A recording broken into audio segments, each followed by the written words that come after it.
What should you do if you feel like someone you're surrounding yourself with is engaging in toxic behavior and you don't want to do it? You don't want to be a part of it. You don't want any of it. They say that you are the company that you keep, and I do believe that. Not everybody believes that, but if you think about it, right, the people that we surround ourselves with typically have similar viewpoints, similar ways that we live our lives.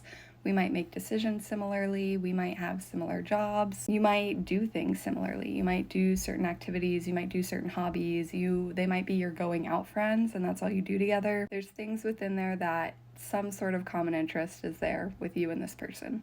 But as we get older, we start realizing what we're okay with, what we're not okay with, how we treat others, how the people that we hang out with treat others. All of that starts to change, form, grow, become very different. That's where you start to see a lot of people change, become different people. That's when you see a lot of people start to grow up. I'd say that age range is like 25. You start changing some of the behaviors that would bother you. You're always going to have people in your lives at some point that are engaging in behaviors that maybe you outgrew or you don't agree with. What do you do?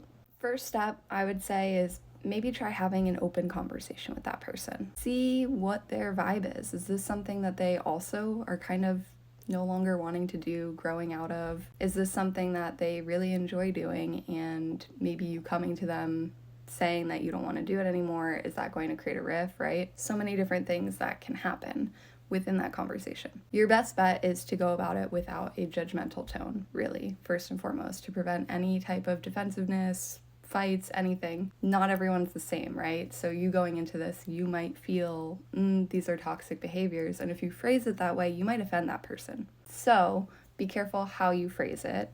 Be careful with your wording. Try not to come across as judgmental, just an open conversation about the behavior itself. Don't point fingers, don't any of that. Just specifically talking about the behavior, what you like and dislike about it. That's an opinion. You're allowed to have an opinion. They're allowed to have an opinion, right? You speaking openly on, I don't like this and this is why. If that person gets mad at you for just being honest about it, that's probably not the person for you. So let's kind of just start there. If you feel like it's leading toward a screaming fight or something bad, walk away before it gets worse. I think I'm going to make a part 2.